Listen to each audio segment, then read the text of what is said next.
Hello, everybody. Welcome to today's session. It is the 131st session of Mindfulness for Beginners in English, conducted by Nissarana Vanaya Forest Monastery. I would like to welcome Venerable Homagama Dhamma Kusala Thero for this session. We would also like to welcome everyone who's joining via Zoom and via Facebook live stream, and those who are downloading to watch later. Our program will commence as usual with the in-session practice of mindfulness, and then will be followed by the talk from Bhante, and then it will be over to the questions and answers and the reports from listeners. So to begin the session, let me invite Bhante for the in-session practice for mindfulness. Over to you, Bhante. Thanks, Sonali. Hello, everyone. So today we are going to take some time to do a mindful sitting session to start our program. For this, you need to make sure that you are seated comfortably. Adjust your seat, balance your body. Make sure that you are comfortable in your posture. Once you are comfortable, you can gently close your eyes and see what you feel in the present moment. You are seated in a comfortable manner and you have your eyes closed.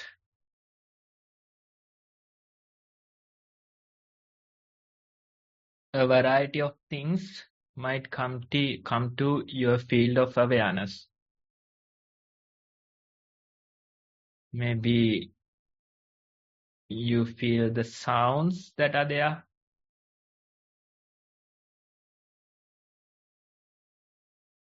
You may feel bodily sensations, maybe breathing in your body.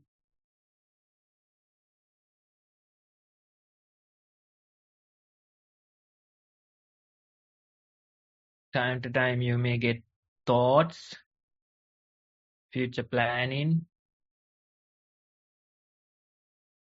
These things appear in your mind.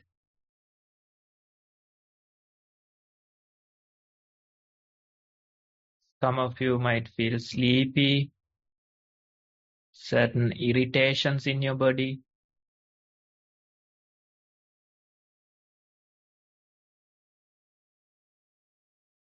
A variety of things appear in your field of awareness.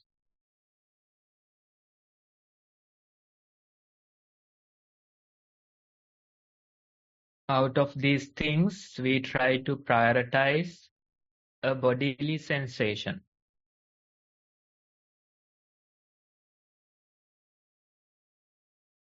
A prominent bodily sensation. Maybe you are breathing. We are going to prioritize this sensation among all these things.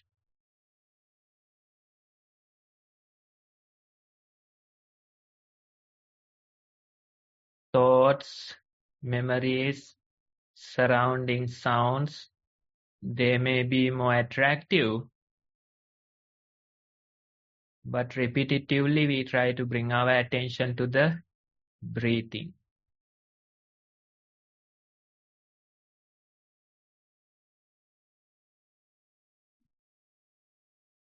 Within few seconds, you may get distracted again. Your attention might wander into something else. But after realizing, you can again bring your attention back to the breathing or back to the bodily sensations.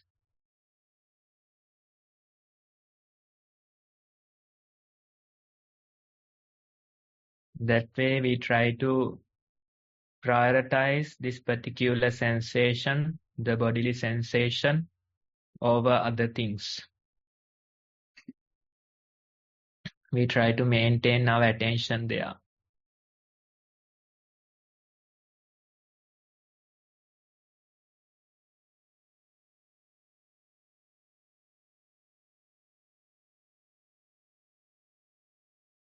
Let's continue for a few more minutes.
Okay, everyone. Now you can open your eyes again.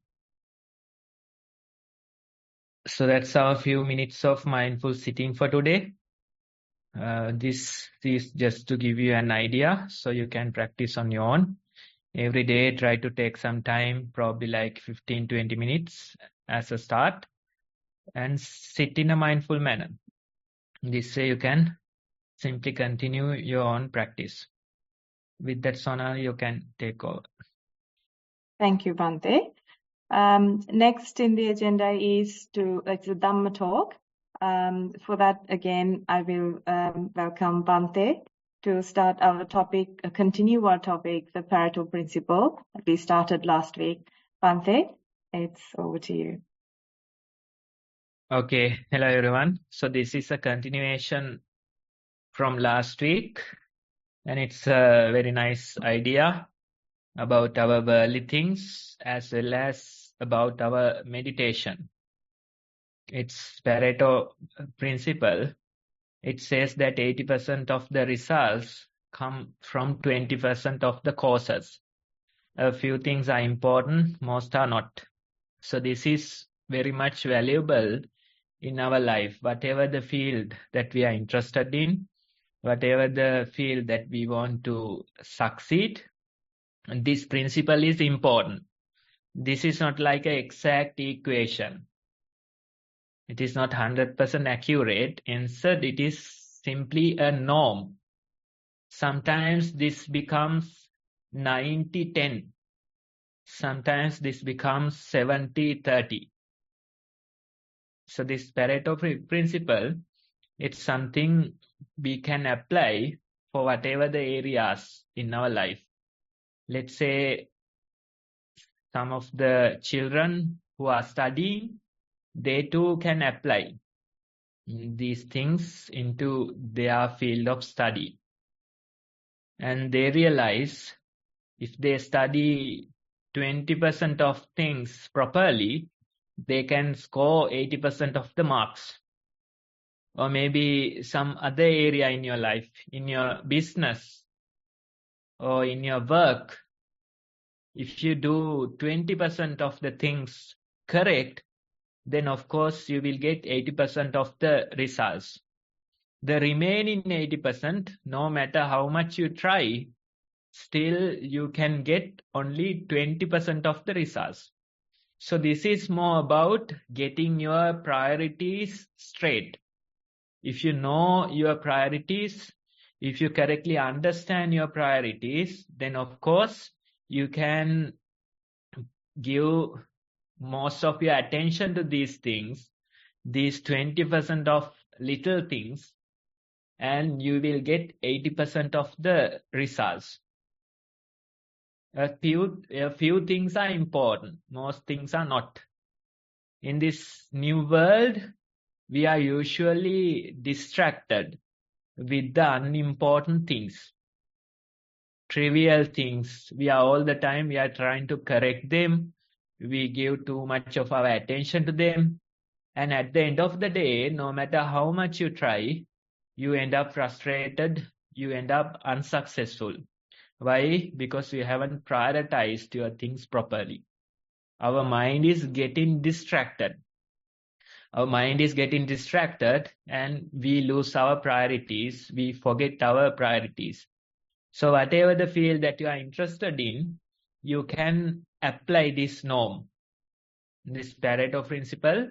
You can apply and see what are the important things. What are the important things that will generate 80% of the results? What are the 20% of important things that will generate 80% of the results? This understanding is important. Knowing your priorities are important. Let it be your family matters, let it be your earnings, let it be your work, let it be your education.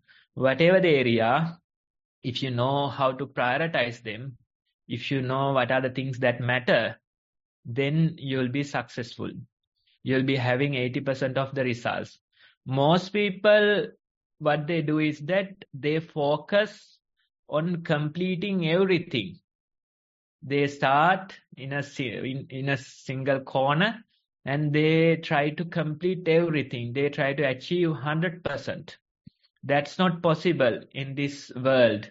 Unfortunately, not possible. This world is not this. We are living in a twisted world. It is 24 point. I think Bhante got disconnected.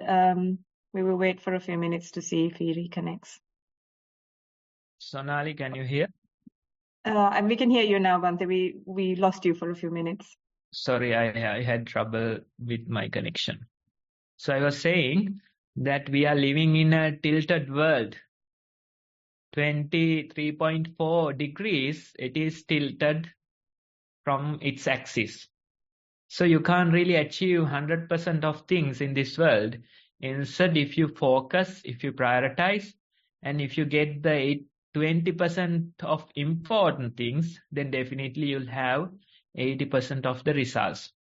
So this is the very idea, knowing your priorities, realizing your priorities and spending more energy on them. The remaining things, the trivial things, no matter how much you spend, no matter how much energy, how much time you spend, still you'll have 20% of the results. So knowing your priorities, understanding your priorities, it is important. Now, when I say this, you might think, then everybody will apply this rule in their life and everybody will be successful in their particular field of things. But actually, knowing your priorities, realizing what matters, it's not easy. That's the thing. Most of the time, our mind is distracted. Our mind is distracted, lost in unnecessary things. Trivial things, it is lost in trivial things. So in this distracted mind, we can't really figure out what are the important things. We can't really figure out what are the things that we should prioritize. So that's why we recommend a meditation practice. In this meditation also, you are, in a way, you are getting your priorities straight. Now, let's say mindful walking or mindful sitting, basically what you do is you are prioritizing. Most of the time, as I mentioned earlier, in the sitting sessions, the thoughts are more colorful, vivid. The sights that you see during the mindful walking, the sounds that you hear, they are more colorful and vivid. Usually they grab our attention. They grab our attention, the thoughts grab our attention. These things are colorful, these things are vivid. So the meditator, if the person is a beginner, they will always complain, saying that they can't meditate because of the thoughts, saying that they can't meditate because of the sights, saying that they can't meditate because of the surrounding sounds. But they have to understand this is the very process. Our mind is usually distracted by these trivial things. In order to understand your priorities, you have to go through this very struggle. Among all the vivid things, among all the colorful things, you give attention to the breath. The breath is neutral. It doesn't attract your attention. It is not vivid or it is not colorful. Among all these things, you give priority to the sensations at your feet while walking. The sensations at your feet, it is not vivid, colorful. It is a neutral sensation. So in our training, among all these vivid, colorful things, we try to prioritize this neutral bodily sensation. Let it be your breath. Let it be the sensations at your feet. We try to prioritize this neutral sensation. That is the very training we do. Even while writing your meditation reports, experience sharing, we recommend you to write in a written format, and we recommend you to prioritize the breath over other things. Not only in your report, but while meditation also, during the meditation also, you prioritize. We recommend you to prioritize the walking sensations. In the walking meditation, the sensations at your feet. We ask you to observe that breath. We ask you to observe the sensations at your feet. And in our meditation report, we prioritize the breathing, or we prioritize the sensations at our feet. We give priority to that object and we write our report. We give priority to that object and we continue our meditation. So this is the very process of meditation. Even experience sharing, we say you have to prioritize the breath. When you go meditate next time, know that there are colorful thoughts, vivid colorful thoughts are there, surrounding sounds, sights are there. But among all these things, we repetitively bring our attention to the neutral sensation. That way we train ourselves. That very training will allow us to get our priorities straight. Usually our mind is distracted because our mind is attracted towards pain and pleasure. When something is pleasurable, without you even knowing, your mind get lost in that sensation. When something is painful, without you even knowing, your mind get lost in that sensation. This is the way that mind works. And in this process, you forget your priorities. You forget your priorities and you go after the pleasurable things. You forget your priorities and you go after painful things. That's why some people, they always complain. Whatever they say, they see the negative side. Whatever happens in the world, they only see the negativity. Whatever the other people do, they see that they are trying to get back at me. They are trying to harm me. They only see the negativity. Why? Because their mind is very much attracted to the negative things. Wherever they go, whatever they see, they will only see or grab the negative aspect of things. So what happens? They can't get their priorities straight because their mind is lost in this negativity. They complain. They say, whatever I do, it is not successful. Even before doing the activity, before doing the task, they say that this is not going to work. Why? Because that's my experience. Whatever that I do, it is not going to be successful. So those minds are lost in the negativity. And in the process, they forget their priorities. They don't know what are the important things, what are the smaller portion of important things that matter in life. Instead, they spend their time prioritizing the trivial things. They spend their time complaining about the negative things. Some people, they are after the pleasure. They want to travel the world. They have drug addictions. They have various other addictions. They try to seek for the pleasure. They are after the pleasure. And in the process, they also forget their priorities. That's the definition of addictions. It will harm your lifestyle. It will forget your priorities. It will ruin your life.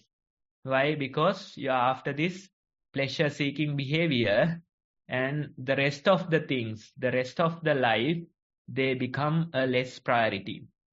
That's what happened to the drug addicts. That's their priority in life. Whatever the remaining things, family, job, or whatever, they don't care. As long as they can get the today's shot, they are fine. Right? So that way, people are lost in the pleasurable things and they forget the priorities of life. So in our training, we intentionally bring our attention to a neutral sensation. Why we do that? We have to recover our mind from this negative seeking behavior or pain seeking behavior. We have to recover our mind from pleasure seeking behavior. Then only you can get your priorities straight. Otherwise, whenever a pleasurable thing comes, your mind is lost in that. Whenever a painful thing comes, your mind is lost in that. Habitually, you get lost in them. So naturally, you forget your priorities, you go lost, you get lost in those sensations. But in our training, among all these pleasurable things, we repetitively bring our attention to the neutral breathing or neutral bodily sensation. Among all these painful things, we repetitively bring our attention to the neutral bodily sensations. So that very training will recover. That very training will release your mind from all the pleasure and pain seeking. That mind should be recovered in order for you to understand the real priorities of life. It's like you are non-judgmentally observing the things. That is the very nature of mindfulness. You don't take the side of pleasurable things. You don't start hating the painful things. Instead, when there is pleasure, you simply know it as pleasure. When there is pain, you simply know it as pain. When there is neutral sensation, you simply know it as neutral sensation. That very knowing will allow your mind to recover from all these pleasure, pain, seeking process. And when the mind recovers, you can see much bigger picture. You will see a bigger picture and you will understand these are the things that matter. These are my true priorities. That very understanding will come through this process of training ourselves. It can't happen overnight. You can't do it overnight. Instead, you have to gradually train yourself little by little. Be mindful. Sit for 15-20 minutes as a beginner and simply be mindful. Notice among all these pleasurable, painful things, you can acknowledge, you can be conscious of the breathing. Walk for some time and be mindful. Be mindful of the walking body among all these vivid, colorful mind objects. Even in your day-to-day life, whatever the activity you are doing, try to be mindful of that activity. So that way, you try to develop your mindfulness. It is like a muscle in your mind. Initially, it is weak. That's why you don't know your priorities. That's why you can't identify the important things in life. But when the mindfulness grows, you are able to better observe things without getting caught in them. You'll be knowing things as for they are without getting caught in them. That's why Krishnamurti is saying that this is the highest human capacity. What is the capacity? The ability to observe without getting caught in the process. It's like a CCTV camera. You are able to observe. You continue your observation without getting caught in the thing that's happening. That's the very idea. That very unbiased nature will allow the CCTV camera to thrive. Even in today's world, if you go watch those short videos on YouTube, you figure out how much of value these cameras add. Whatever the robbery that happens, people can see without getting without getting into anybody's side. Without putting a blame on anybody, you can simply observe what has happened. Whenever things go wrong, you can observe and see what went wrong. That very nature is there in that observation. So that's why in our mind also, we usually take a side.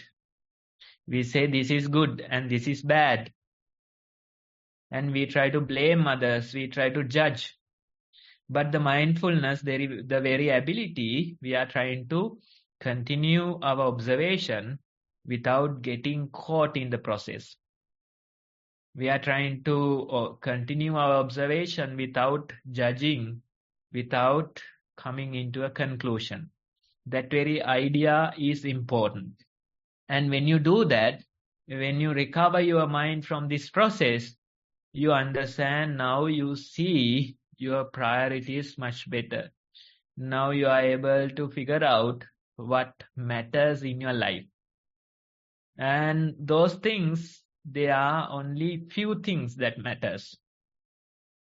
Most things are not. Most things don't matter. It's only few things that matter. And when you give your time and energy to those things, then you can thrive in your life. That's the very idea. Our energy, our attention is limited. So you can't do all the things in your life. That's not possible.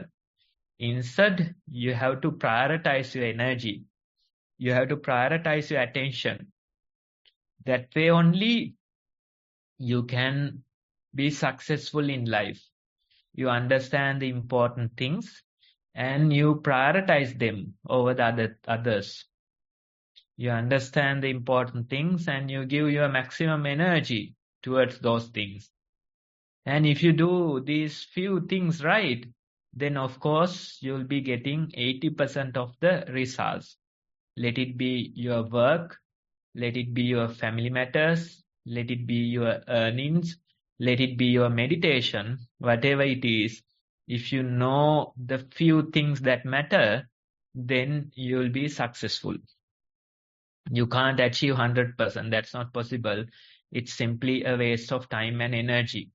Instead, you do the few things right, you score 80% of the results, and that will be sufficient, more than enough for you to survive. So that's the very idea. That very training is important. Most people can't figure out their priorities in life because their mind is lost in thoughts, because their mind is always distracted. So the very first thing you have to do is recover your mind from this process. Develop this ability to observe without getting caught in the process. More you develop that ability, easier for you to understand the real priorities in life. So that way you have to continue, and when you continue that way, you realize you achieve much better results in life. Even the time and energy you can manage. You can manage. Most people, they think that they start early morning, they work till night and they'll be successful. That's not how it works. You can't work with your mind. You can't work with your energy like that. It's not possible. You have to always empty your capacity. You have to keep your capacity empty in your mind. That way only you can understand the real things, the things that matter. That's why we say usually the worldly people, their mind full. Two words, their minds are full of garbage, full of thoughts, full of distractions. But when you are mindful, a single word, when you are mindful, your mind is more empty. You hear the sound of the surrounding birds. You see the colors of the sky. Why? Because your mind is more empty. Capacity is empty. That way you know your true priorities. That way you know what you have to do. That way you can easily identify the important things in your life. That's the very idea of mindfulness. We are not trying to make our mind full. We are not trying to, maintain all the things in our mind, all the thoughts, memories, all the things. Some people try like that. They think that if you are mindful, you should be able to recall everything. You should be able to hear everything. You should be able to remember everything. That way they think about mindfulness. That's not true. That's not true. Imagine on those new flat screen TVs, you can watch 2 channels. One main channel and another on the side. What happens if you can watch 20 channels? Will it be comfortable? No, you'll go crazy in your mind. By so many distractions, you can't even pay attention to a single thing. So most people think when you're mindful, your mind will be like that. No, that's crazy. That's crazy. You will go crazy if it works like that. No, mindfulness, it allows you to free up your capacity in the mind. And whenever necessary, you can pay attention to a single thing and you can see it vividly and colorfully. Then again, you let go of that thing, your mind is freed. You have this comfortable nature, you have this peace in your mind. Again, you bring your attention to something important, something valuable. You can do it successfully. Again, you let go. That way only you can do things successfully. The mind is more empty and you are able to put your energy, put your attention into the necessary things. That's the real idea of the practice. That's the real idea. When you do this, when you experience this, you get to realize it more and more. It's not about book learning. That's not how it works.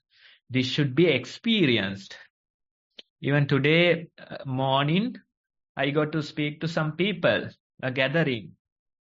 Like half of them were new. So I told them, you can hear my words, you can get certain idea, but that's not enough. Instead, you have to practice and experience what this mindfulness is. That experience will allow you to, understand much better. Then again, we discuss like this, how to practice, what's the proper way to continue in this type of situation. That way we discuss. Again, you go and practice. When you do it like that, then the mindfulness will be stronger and you are able to observe much better without getting caught in the process. Mindfulness is always evolving. Today's answer, today's experience is not valid for tomorrow. Tomorrow you'll have a whole new experience. Tomorrow's experience not valid for day after tomorrow. That dynamic, that evolving, the mindfulness is. And more you see this process, more you experience this process, you realize every time when you sit like a rank beginner. Every time when you walk like a rank beginner. Most people, they try to say, I have meditated for 12 years and this is what I have gathered.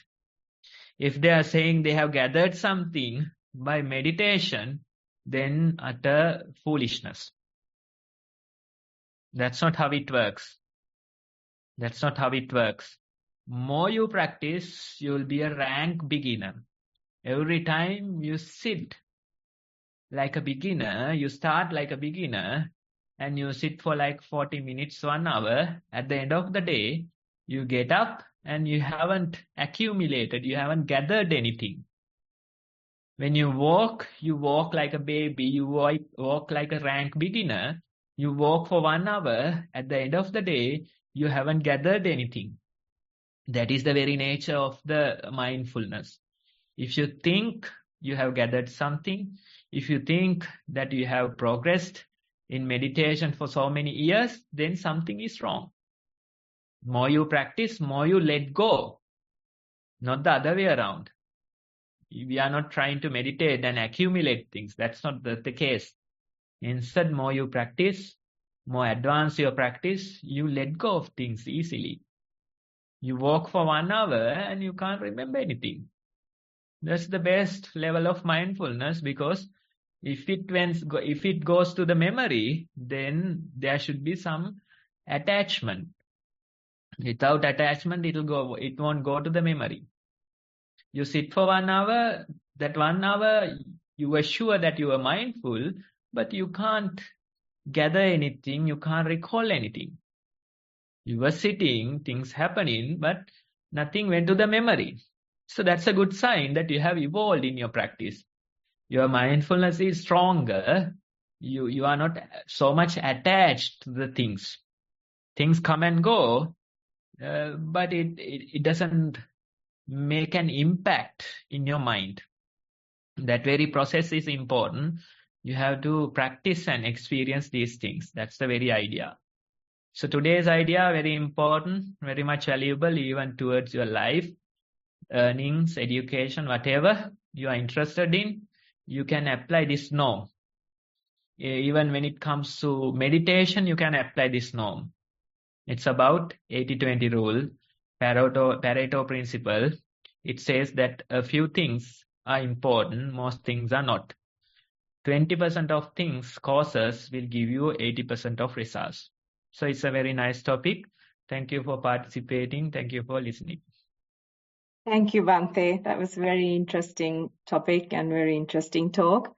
We should all remember to prioritize our most important tasks and not to be affected by the surrounding and be more like a CCTV, like he said. Next on the agenda is the question and answer session and the reports reading. Can I please invite Namantha to present the reports for today? Thank you, Sonali. There are 2 reports received for today, and after we present these 2 reports, we would invite any of you to raise verbal questions, so make verbal statements about your mindfulness practice. So I will start with the first report. Mindful walking. Walked on tile floor. Noted feet movement, shifting of weight, some changing sensations in the body. Noted the readiness in the mind for the activity of walking. Heard some sounds, although attention effortlessly returned to feet movements. Thoughts would emerge at times, and sensation of walking would replace those thoughts. Hip pain sensed halfway through. Feet placements became erratic.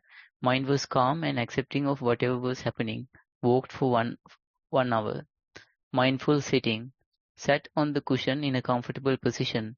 Breath noticed around the nostrils area at first. Slight movement of upper body from front to back noted. Subtle breath noticed. Cool sensation moved through body. Stillness observed in the mind. Some sounds and thoughts noticed as if in the background. Breath noticed around nostrils area again, which became lighter after a while. Pressure on the bottom sensed, but posture not changed.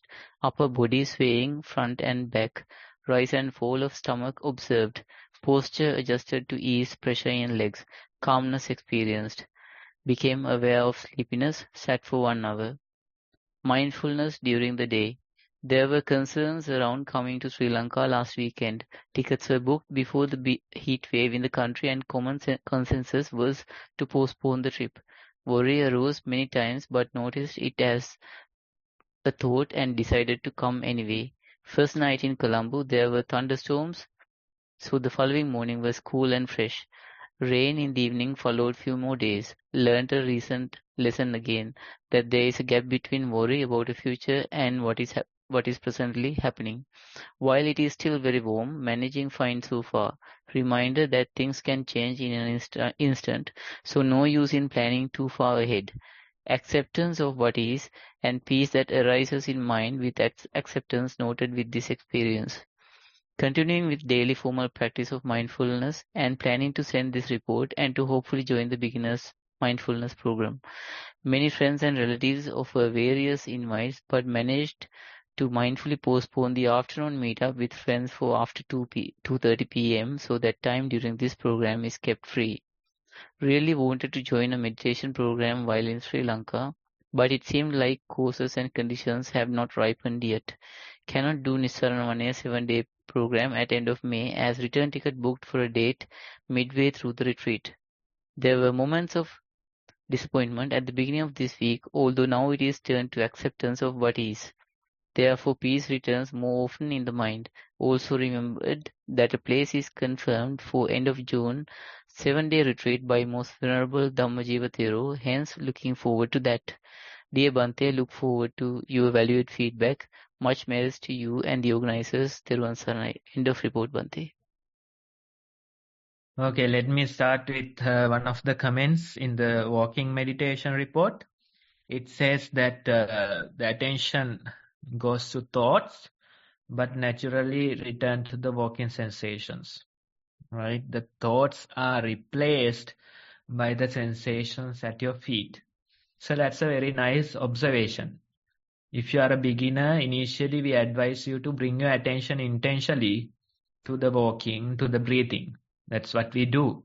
But when you mature in your practice, you don't have to do much. Instead, you realize if you simply stay mindful, the thoughts are replaced with the sensations of your feet. The thoughts are replaced with the breathing sensations. You simply has to be mindful. When you reach to that milestone, the meditation becomes much easier. You are not struggling much. You don't have to do much. Instead, it's more like a walk in the park. Simply walk and, appreciate the walking. Sit and appreciate the sitting. And when you're mindful, you realize whatever the thoughts that come, naturally they are replaced with the bodily sensations. Whatever the worries that come, naturally they are replaced with something else. That very confidence is there in your practice. That is important. Most people, they don't get that confidence easily. It takes so much time for some people. They think that thoughts are there. I can't get rid of the thoughts. I have to bring my attention to the breathing. I have to force it. All those complaints come. But if you just allow things to manifest, you realize naturally the bodily sensations are replaced.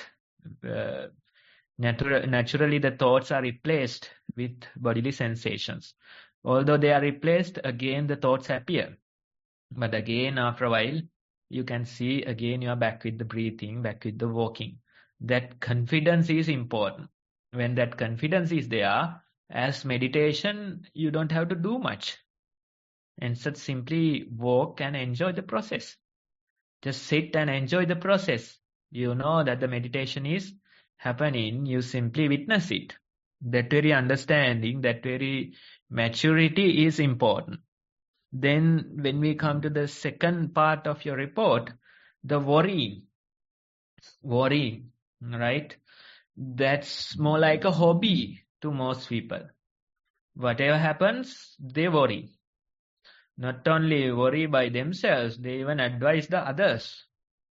They say, don't go there, there is a heat storm, you'll get a heat stroke, something like that, they will say. True, the heat is there, but you don't have to worry so much. When some illness, some symptoms appear in your body, they start worrying. This could be a cancer, this could be something else, I might die. All those worries come. You simply has a small symptom in your body, something. But you start worrying. Whenever things go wrong, family matters, problems come, you worry a whole lot. In reality, you don't have to suffer so much. In reality, it's not that bad. But in your mind, it creates this hell kind of a situation. This worrying mind. It can create, dragons in your mind. Right? You become fearful. You start, you get depressed. That's how the mind works. That's how the mind works. But in reality, it's not so bad. It's not so bad. You can manage. You can manage. So that very experience taught you that lesson. But again, some other day, When some new experience come also, your mind will start the same worrying process. Your family members, since they love you so much, they will add to that worry. Right? So that very process, you have to go through again and again repetitively in order to understand the true nature of things. This experience counts, but next time also you will worry into a certain level. Again, you can go through that experience and see. So that way you have to repetitively do it. And when you do it, you realize there's no real point in planning so much ahead. There's no real point in worrying so much. The things, they don't work according to your plans. The worries, in reality, they are not so bad. Right? So that very understanding, that very insight into life is important. But it's a learning process. There's a learning curve on this. It won't happen overnight. It won't happen only because you go through a single incident. That's not how it works. Maybe 1001 times you have to go through similar situations.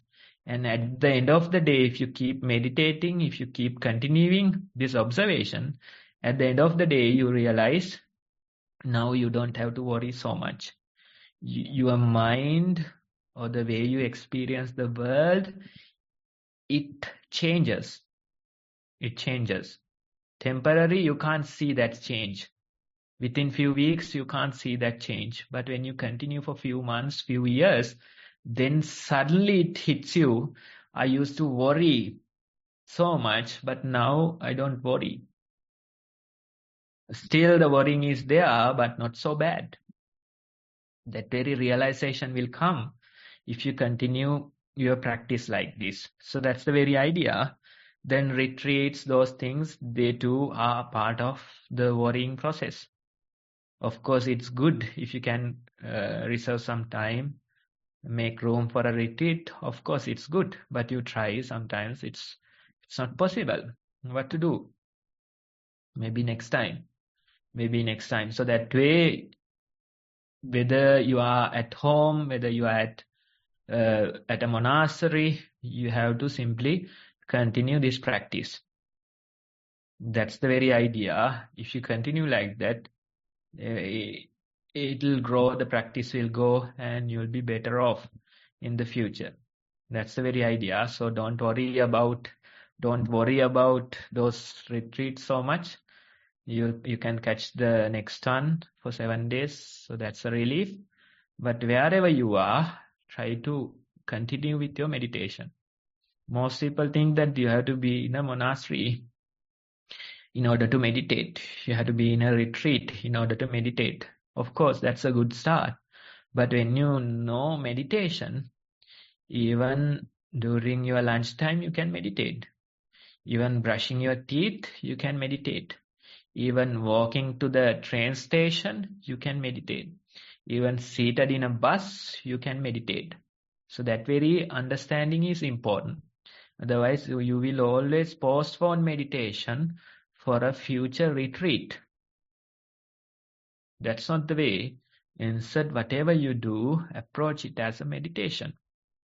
When you are mindful of a single step, maybe to your train station, still that very step count as a meditation.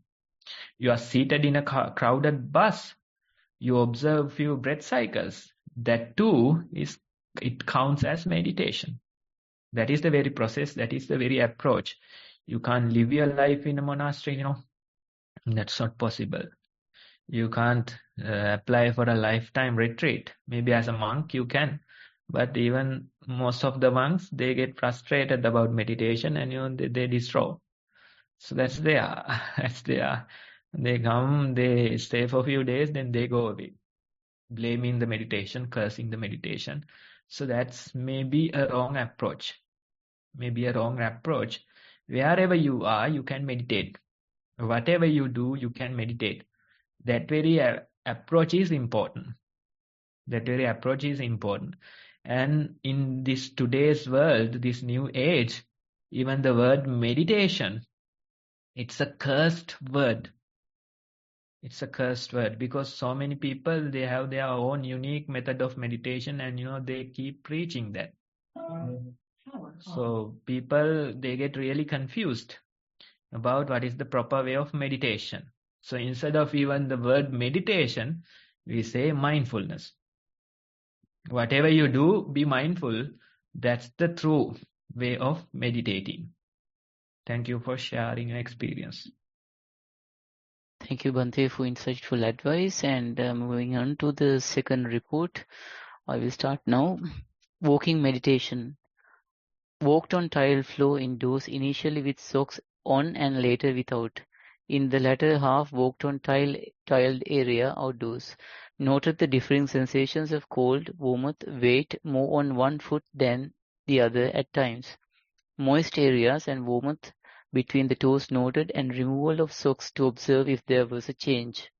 Sensations on one toe observed to arise and pass, the weight reducing as foot lifted, the changing nature of cold and warmth observed. Outside, noted similar sensations, but the grass, weeds between tiles were noted to give rise to a tickling sensation on parts of feet. The thoughts to avoid the ants, insects observed, and then proliferation of thoughts noted to pass, and mind went back to feet after short time. Walked for 45 minutes. Sitting meditation. Primary object, noting what objects the mind takes during the sitting session. After adjusting posture to sit symmetrically, the mind went to the breath. Thoughts including qualities of the Buddha, recollections of Dhamma talks, discussions, etc., noted to come and go. Images, plans for future, sounds, all observed, but mind kept coming back to breath on and off. At times the breath disappeared and mind noted its reappearance. Sat for 1 hour. Daily mindfulness. Had a relatively flexible day with few planned activities and decided to be mindful as much as possible. Woke up and mind noted posture of body and observed when body was moved on the bed and covers removed.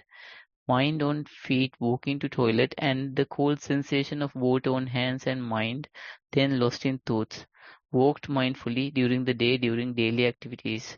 Noted mind staying on Dhamma most of the morning, including listening to a sermon and reading the sutta and a Dhamma discussion with a friend. Noted greed arising in the afternoon for ice cream. Restlessness of mind noted and countered by writing down the salient points of Dhamma talk listened to earlier in the day and doing a session of walking meditation which made the mind alert again. Noted thoughts of metta arising and counseling family member who was upset, noting how dukkha arises with attachment. As reflecting on the day became aware in retrospect of the times that were not spent mindfully. Spent a very happy, peaceful and contented day. End of report, Bhante. Okay, in this report, the earlier comment that the observation like a CCTV camera, that idea is important. Now, the very value of the camera is that it is not taking a side. It is not judging. That's why in this new age they called the CCTV God. Why? Because it is not taking any sides. It is not judging. That's why that's the true God nature, right? Not judging, simply witnessing. That very idea is important. Now in your report you have positives and negatives arising. Greed, worry, likes, dislikes, those things are there. Then the positive sides like recollection of Dhamma, metta, all those things. Usually people think those worries, greed, they are bad and I should attach myself more and more to the positive qualities. That's true. Initially that's true. That's true. For a beginner it's true. But when we mature in your practice, if you truly want to mature in your practice, you have to understand whether it is positive or negative. Still, you have to act like a CCTV camera. Don't suppress the negative. Don't encourage the positive. That's the very idea of meditation. So this part, most of the people, they don't get it. Unfortunately, they can't move beyond that point if they don't get it. That's the sadness in that. They meditate for so many years, but they still grab the good and try to suppress the bad. Although it is true initially, when you move beyond a certain point, you have to understand in meditation, whatever the positive things, whatever the negative things, simply be conscious of them. Simply continue observation. Observe positive things as positive things, negative things as negative things. Liking, disliking, just know that liking is there, know that disliking is there. That very knowing is the quality of that CCTV. If you have that quality, then you will go beyond good and bad. Otherwise, you are attached to good and eventually bad will follow. Evil will follow. Right? If you want to truly go beyond those things, then you have to even let go of the Dhamma one day. When we say that, most people, they don't like it. But that's the truth. Buddha says, I am preaching this as a raft. So you can cross the river, but when you cross the river, you don't need the raft anymore. You have to let go of it. If you keep holding the raft, then of course you are stuck there. So that's the very idea. At a certain point, you have to even let go of all the good and bad in this world. Greed, observe it as greed. Metta, observe it as metta. That very evolution should be there in your meditation. Otherwise, you will get stuck here. You will get stuck for years even. You will get stuck for eons even. Right? So, if you want to really move beyond this point, then you have to understand whether it's good or bad. I just continue with my observation. I'm not encouraging the good. I'm not suppressing the bad. That very change should happen in you. And that will allow your meditation to evolve into a whole new level, whole new frequency. Thanks. Thank you, Bhante. And next we have another written question from in the Zoom chat section from Victor. Thank you, Victor, for presenting that question. I would read out the question to Bhante. How to be aware of the constant changing nature of phenomena without memory, without the signs that enable us to be aware that the anterior picture or abstraction of the phenomena that has now vanished. I am exploring Bhikkhu Analayu's approach of Satipatthana Sutta. I think that he explains that one of the nuances of sati has to be with the ability to better recall what has been experienced with mindfulness in the past, and also even more if sati is established at the moment of trying to recall it in the present. To me, this makes sense. This idea makes sense because it could help to better appreciate change or otherwiseness. Thank you. End of report, Bhante. Thanks for being interested in the practice and thanks for presenting a question. But in this question, those are all thoughts, ideas, concepts, right? In our practice, we try to appreciate the present moment more and more. You may have to, start with the breath. Try to continue a sitting session for a few minutes and try to see, can you let go of all these ideas, views, and simply be present with the breath? Can you let go of all these ideas, views, and simply be present with the walking sensations? That very simpleness, that very approach is important. Otherwise, what we do is that we get stuck in thoughts, proliferations, mental proliferations, and we think that's the correct practice. But that's not true. You can't do it in this way. That's not possible. Instead, what you have to do is that you have to allow the simple practice to evolve. Most people, what happens is that they are too much learned in the practice of Dhamma. They have covered so many sutras, they know so many Pali terms, and at the end of the day, they end up confusing themselves with all those thoughts, views, ideas.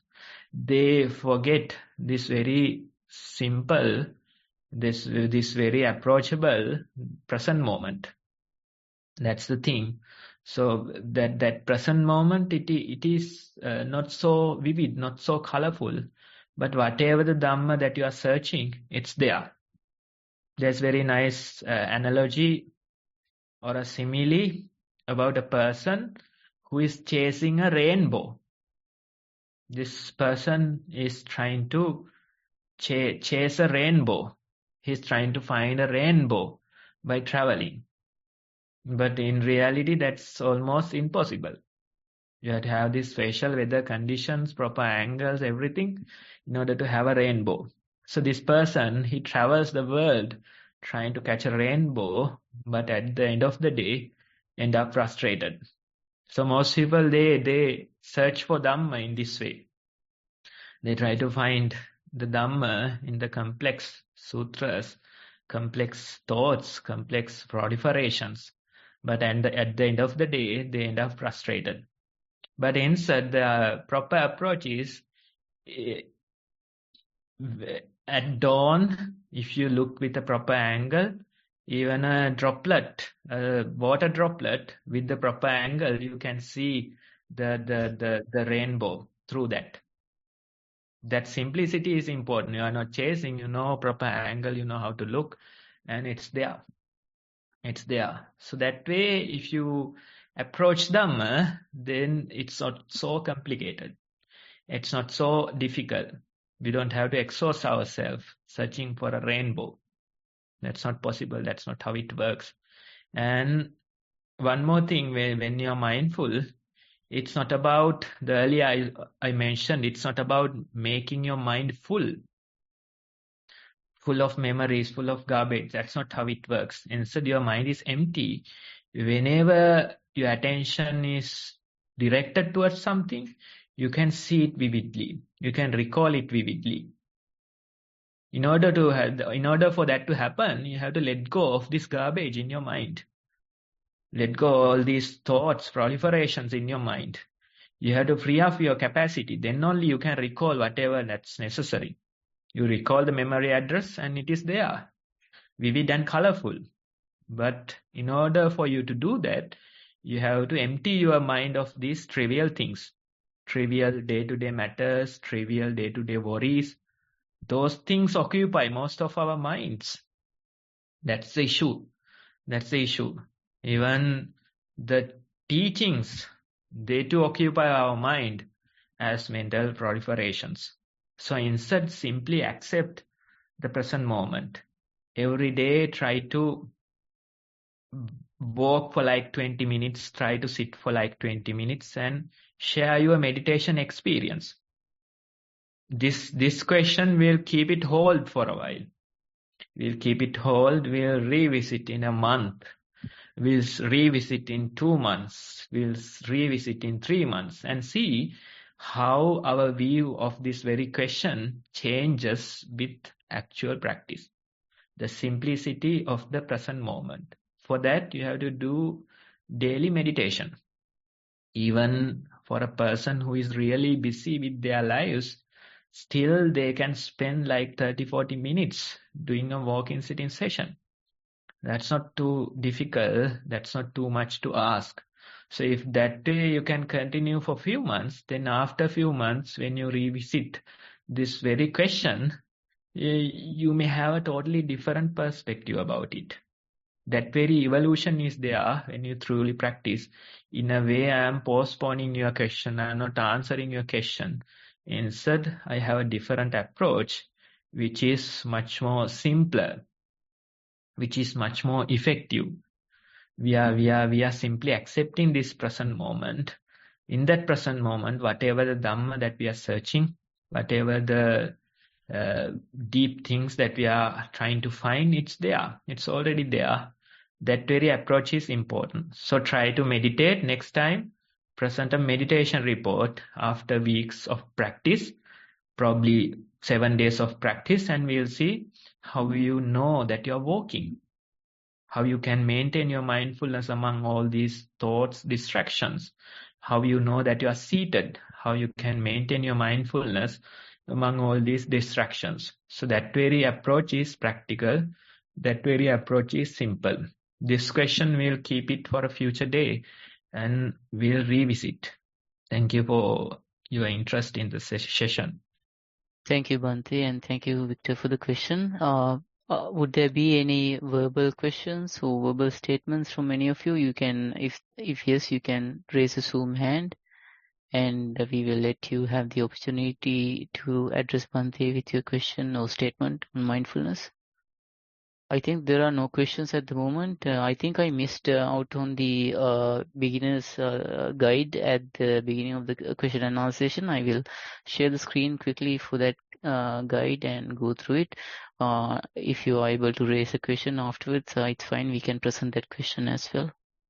So this is the guide for beginners, and we have the mindful walking and mindful sittings in point number 1. These are all in your Zoom chat section. You can go through the mindful walking video and the mindful sitting video on YouTube and gain a fairly thorough understanding of what must be done in each of these practices. So it's fairly simple to start with, and we would encourage you to go through the videos. Then you can allocate some time daily, starting from about 20 minutes to 1 hour as your timetable or your schedule permits. And you can practice these 2 sessions, one after the other, for several days. And once you complete this practice for 3-4 days, you can start writing a report.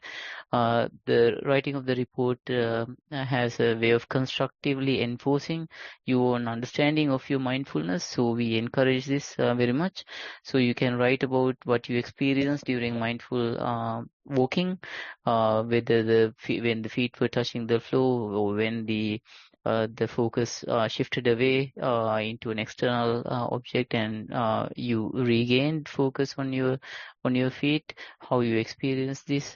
These are the details that should be included into the report. Same for mindful sitting. The focus breath should be the primary object of focus, or you can have the abdomen rising and falling as the object, or any other physical sensations, and you can describe how you felt your focus on these objects, or whether the focus shifted away and shifted back in, and how you recognize these.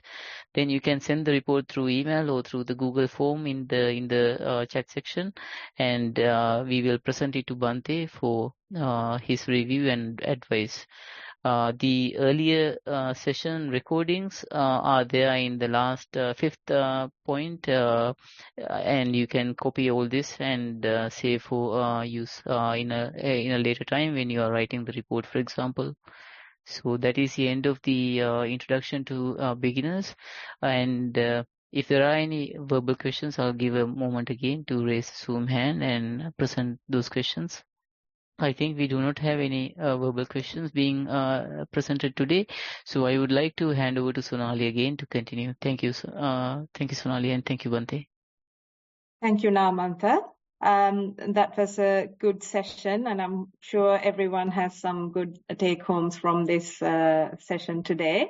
It is almost time to finish the session, so I will have to now make sure that we thank all the, on behalf of the organizers, thank Venerable Homagama Dhamma Kusala Thero for his guidance on this program, and also the Chief Abbot of Nissarana Vanaya, who initiated this program, Bhante Udayirigama Dhammajiva Mahathero. May these merits help them improve their own practice And thank you to all the organizers who are maintaining and organizing this program behind the scene. And thank you and much merits to everyone who participated today and also listening via Facebook live stream and or will be downloading to listen later. So I think that is the end of the session. We wish you a happy and mindful week ahead. Now, Mantha, end the session.